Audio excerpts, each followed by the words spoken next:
They crave your fury because it proves their hold over you. Nothing surrenders your power faster than losing control. Their goal isn't always to defeat you. It's to test whether they can still shake you, to pry a reaction from the depths you vowed were untouchable. They thrive on your emotions, sapping your energy not through force, but through words, silence, and subtle manipulations that feel like battlefields. Each outburst, every raised voice or heated response confirms their influence. You become transparent, vulnerable, predictable. Anger is the tether they grip until you sever it yourself. True strength isn't numbness, it's unshakable composure. The goal isn't to erase emotion, but to command it, to harness the fire without being consumed. If they can provoke you, they dictate your state. And if they control your state, they steer your choices, your words, even your destiny. Consider this. The sting of what angers you fades, but the damage done in rage lingers. Broken trust, scorched bridges, the weight of regret. Anger masquerades as power, but it's fragile, a roar masking insecurity. Real strength doesn't need to scream. Real control doesn't seek revenge. The truth is simple. We govern little beyond our own minds.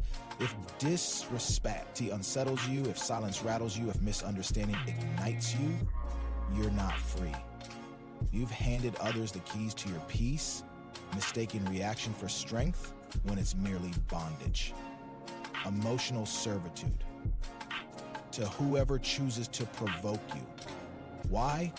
Because anger is a performance, a desperate plea to prove, defend, or punish.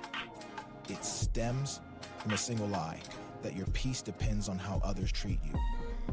It doesn't. Peace is forged in discipline and a resolve to say, "You will not move me."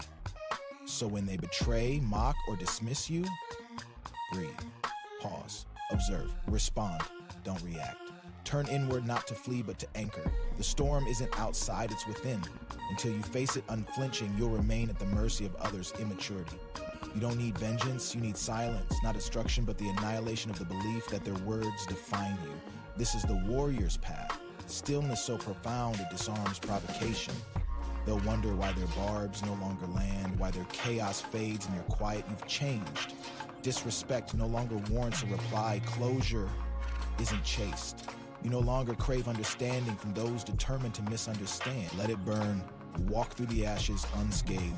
Anger was never strength. It was attachment. Detachment is your blade. Let them talk. Let them twist truths. Protect your peace, not their perception. Rage blurs clarity, and without clarity, power vanishes.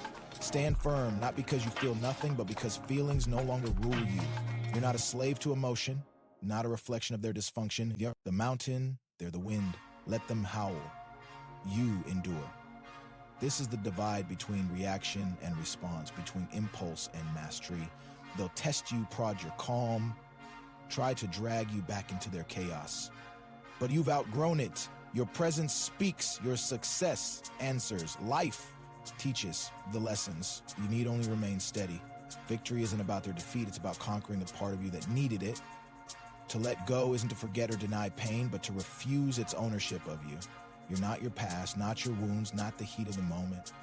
You're the decider of what comes next. The world will spin, chaos will rise, let it.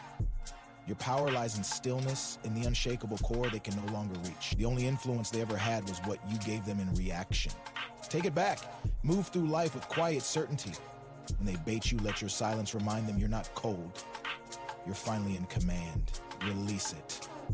The moment you stop reacting, their power evaporates. They'll scramble for new tactics, louder words, sharper jabs. But silence is an impenetrable shield. Let them exhaust themselves against it. Their frustration is proof you've won. True mastery isn't in never feeling anger. It's in refusing to let it dictate your hands, your tongue, your choices. Like a blacksmith shaping molten steel, you respect the fire's heat without letting it consume you. Every slight, every provocation becomes another strike of the hammer, forging you into something unbreakable. Remember, the loudest in the room are often the weakest. Insecurity shouts, confidence whispers. When you refuse to engage, you expose their emptiness. Their words become echoes in a canyon, fading into nothing while you stand firm. This is the art of detachment. Not indifference, but liberation. You see, they're games for what they are, distractions from their own unresolved battles. Their need to provoke is their burden, not yours. Your energy is too valuable to waste on their rehearsed dramas. So when they come for you, do the unexpected. Smile, not to mock, but to acknowledge their irrelevance. Your calm is the mirror that shows them their own reflection.